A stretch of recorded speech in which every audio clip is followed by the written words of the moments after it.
안녕하세요. 흰수염고래 스포츠입니다. 손흥민이 바쁜 스케줄 와중에도 특별 출연으로 EA스포츠 FC 온라인과의 인터뷰를 진행했는데요. 격식을 갖춰야 하는 TV 방송보다 좀 더 날 것으로 솔직함을 더할 수 있는 유튜브에 출연하면서 재미를 더했습니다. 손흥민의 발언으로 이제 앞으로 케인도 함께 응원하는 모드로 바뀌게 되었는데요. 손흥민에게 어떤 질문들이 있었을까요? 손흥민은 축구 게임을 매우 좋아한다고 했습니다. 본인 스스로는 잘하지는 못하지만 게임도 진심 모드로 한다고 하면서 정말 즐긴다고 하더라고요. 그러면서 질문이 게임과 실전 경기 뭐가 더 어렵냐는 질문에 당연한 듯 실전이라고 했습니다.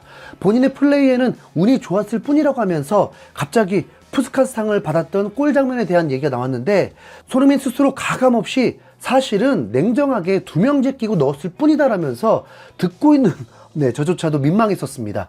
손흥민은 다시는 그런 상황이 와도 그런 골을 넣을 수 없을 거라고 믿기지 않는 골이었다라고 했죠. 뭐랄까요? 손흥민은 대한민국의 한 획을 그은 슈퍼스타인데도 뭔가 다릅니다. 정말 예능계의 유재석, 음악계의 BTS, 스포츠계의 손흥민, 이 3명의 공통점인 듯 합니다. 자신의 부족함도 적나라하게 드러낼 줄 아는 스타들, 정말 누구 때문이 아니라 자신이 하고 있는 것을 좋아해서 하는 스타들이라고 느껴지죠. 그래서 더 부럽고 존경스럽다고 느끼는 것 같습니다. 손흥민은 무리뉴 감독과의 일화도 공개했는데, 라커룸에서 손흥민을 타겟으로 소니, 너는 번리나 스토크시티 같은 팀과 경기할 때는 하고 싶지 않은 것 같다 하면서 대놓고 손흥민을 불쾌하게 했다고 합니다. 그런데 저녁에 무리뉴 감독에게 문자가 와서 팀에서 최고의 선수를 걸고 얘기를 해야 선수들이 깨우칠 것 같아서 그런 거다라고 하면서 오히려 손흥민을 그만큼 크게 생각하고 있었다는 것을 알게 된 일화였습니다. 그리고 손흥민은 스스로 왼쪽 윙어가 가장 좋다고 생각한다고 밝혔습니다. 엔지 감독은 스트라이커라고 했지만 말이죠. 그리고 엔지 감독 전술에서 갑자기 손흥민 존 골이 줄었다는 부분도 설명해 주었습니다. 그건 전술의 차이라고 하면서 가마차기, 중거리 슛이 로망인 건 맞지만 포지셔닝이 달라서 어쩔 수 없는 것이고, 그래도 결과적으로 골인 게 가장 중요하기 때문에 개의치 않아 했습니다. 그리고 손흥민이 직접 밝히길 손흥민의 MBTI는 ESFJ인 것이 확인이 되었습니다. 그리고 이제 케인 얘기가 나왔는데, 절친 노트로 선수들 리스트를 올려놓으면서 고르라고 했는데 손흥민은 1번으로 케인을 골랐습니다. 그러면서 케인은 이미 전설이다라고 했고, 케인과 함께 기록을 세웠다는 것만으로도 영광이라면서 케인을 정말 존중하고 있었습니다. 그리고 케인도 손흥민에게 골프를 권유하고 같이 치고 싶어하는 것을 어필했었다고 하죠. 머리로는 알고 있었습니다. 손흥민 에세이에서도 그리고 인터뷰에서도 분명 손흥민은 케인에 대해서 극찬만 했던 선수였죠. 그런데도 손흥민이 가려지는 게 싫어서 더 흠을 찾고 지적하고 싶었었는데, 날 것으로 진심으로 케인을 생각하는 마음이 드러나니까 이젠 그래도 손흥민 편이라고 인정하고 응원 모드로 바꿔야겠습니다. 손흥민도 누구보다 케인의 우승을 원할 것 같습니다. 어차피 김민재 때문에도 뮌헨 우승이 중요했는데 그냥 마음 놓고 뮌헨도 응원해야겠어요. 손흥민이 진솔한 인터뷰에서 얘기를 하다 보니까 확실히 더 잘 와닿는 부분들이 있었습니다. 이 컨텐츠를 아마도 런던으로 떠나기 전에 촬영을 했던 것으로 보입니다. 손흥민은 팀 K리그와의 경기를 앞두고 인터뷰를 하고 오픈 트레이닝도 하게 되었는데요.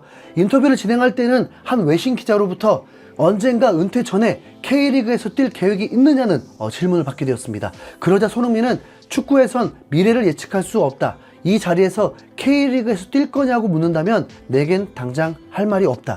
아직까지 EPL에서 해야 할 일들이 많다. EPL 무대에서 더 많은 것을 이루고 현재 집중하는 것이 중요하다고 강조했습니다.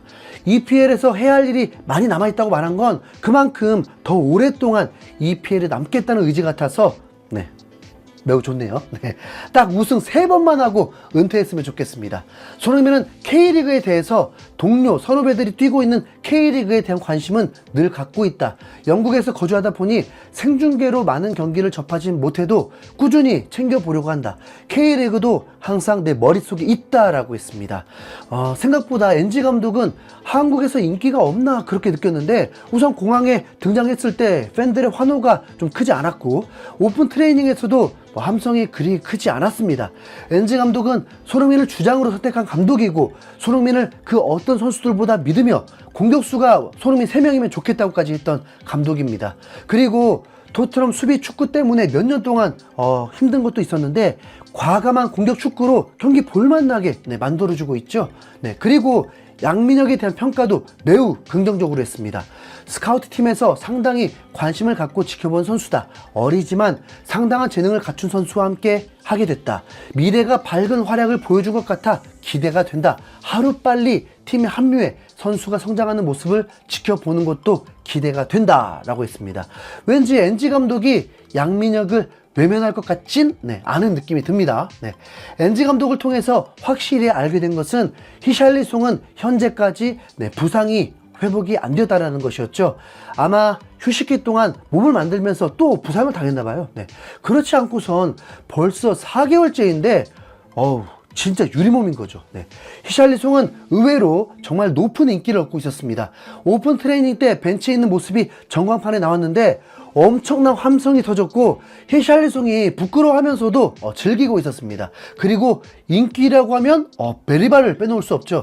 토트넘 훈련에 참여한 지가 이제 한 달도 안 됐는데 동기부여는 확실해졌을 것 같습니다. 한국 팬들을 위해서라도 주전되어야 할 듯 하니까요. 개인적으로도 베리발이 잘해줬으면 좋겠네요. 오픈 트레이닝 때는 일정 관중석이 가득 차면서 최소 10,000명은 넘었을 것으로 보입니다. 팀 K리그도 오픈 트레이닝을 했고 이승우가 이 빅 이벤트에 맞게 레게 머리로 변화를 주면서 시선이 집중되었습니다. 경기 전 기자회견에서도 이승우가 참석을 했는데 양민혁을 위한 무대를 만들겠다는 각오였습니다. 이 두 선수는 선발로 나설 것이 유력합니다. 마지막으로 다가올 시즌을 맞이하는 듯한 손흥민의 각오가 매우 인상적이었습니다. 어린 선수들은 훈련에서 매일매일 최고의 모습을 보인다. 많이 배우려고 하고 성장을 하려고 하더라. 아직 어린 선수들이고 미래가 밝은 선수들이며 더 성장해야 하는 선수들이다. 더 많은 도움을 주면서 그들의 성장에 도움이 되고자 한다. 어리지만 갖고 있는 재능이 많고 현 세대 선수들 나이는 그렇게 중요한 것 같지 않다. 중요한 태도로 책임감을 갖고 그런 모습을 보여주고 있다. 두 선수들이 토트넘 선수들이라는 걸 잊지 않았으면 한다. 책임감도 지금 보여주고 있지만 운동장에서 쏟는 열정과 태도를 더 보이며 책임감을 보인다. 그렇게 어린 선수들이 새로 영입되거나 유스에서 올라오면 나이가 먹는 것 같아서 기분이 좋진 않다. 사실 그런 모습들이 이젠 뿌듯하다. 얼마나 노력했을까? 축구에 대한 사랑과 시간을 투자했을까라는 생각이 난다. 내가 어릴 때 생각이 나고 그래서 더 그들을 도와주려고 한다. 그런 걸 떠나서 프로 생활도 오래 했고 이제 매 시즌 금 같은 시즌이라고 생각을 한다. 감독님 밑에서 더 많은 걸 배우고 더 많이 배울 거니까 매 시즌 내가 할 수 있는 한 영혼을 갈아서 뛸 생각이다. 날 성장시킬 수 있다면 무엇이든지 최선을 다해 할 생각이다. 라면서 캡틴이 아니라 유망주 같은 각오를 다지면서 카리스마 있는 캡틴의 모습을 보여주었습니다. 주장이 이렇게까지 나오는데 동료들도 당연히 각오가 남다를 수밖에 없겠죠. 축구 선수로서 활약을 할 날이 이제 길지 않다는 걸 알고 있다 보니까 더 소중하게 느끼나 봅니다. 의욕만 앞서서는 안 됩니다. 그러다 큰 부상을 당할 수 있으니까요. 이제는 베테랑답게 몸의 반응도 살피면서 절대로 부상 당하지 않고 득점왕 욕심내지 말고 그냥 25골만 넣길 응원하겠습니다. 팀 K리그와의 경기에서는 멀티골 정도면 불만 없으시죠? 우리는 손흥민 시대에 살고 있습니다.